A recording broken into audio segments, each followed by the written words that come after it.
Now, forewarn weather with exclusive cutting-edge technology to help keep you and your family safe.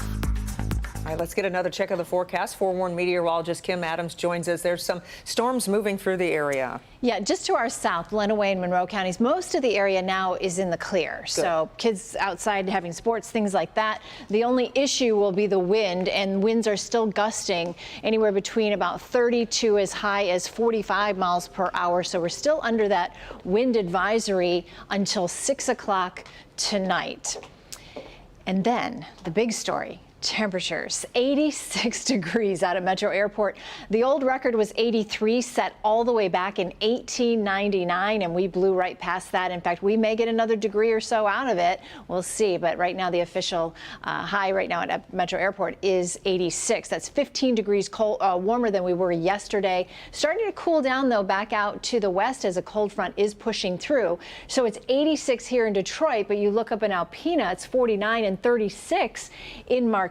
So you drive a little to the north and you definitely run into that colder air, and that is going to spill in here to Metro Detroit rather quickly, and it is going to be a frosty night ahead. So if you got to jump on your planting and maybe you've got them in containers, you're going to want to go ahead and bring those in, as temps will drop down into as low as the low 30s and in some of those outer lying areas like Howell. So a frost advisory is in effect. It doesn't include Detroit, Wayne County, or Monroe, but even in those areas, it's going to definitely be a very cold night and kind of a shock to the system after highs in the mid to upper 80s today, down into the 30s tonight.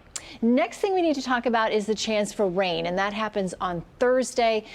Almost all day long, from the morning all the way until the night, and lingering into Friday, but mainly Friday morning.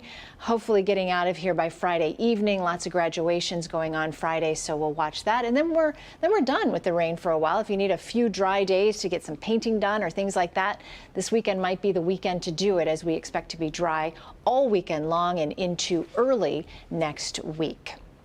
Right now on Exact Track 40 radar, as I said, we are tracking a couple of thunderstorms down to our south, moving through parts of Monroe right now, but the rest of the area is in the clear. These are out ahead of that cold front, and it's going to be coming through over the next couple of hours, and once it clears us, then we're definitely in the clear with any thunderstorms. The big thunderstorms, as we expected, are to our east, really blowing up now in parts of eastern Ohio, eventually getting into Pennsylvania and into New York. That's kind of the bullseye there, from just south of Indianapolis through Columbus, Cleveland, and up to Buffalo. So this is where the heart of the severe weather will be tonight. We're still technically under that slight risk, but most of the storms that were going to be severe have moved through. 39, that's out at the airport. Suburbs dropping a little colder than that. Winds are going to calm down. It's still a little breezy, but tomorrow they'll be variable at about 5 miles per hour.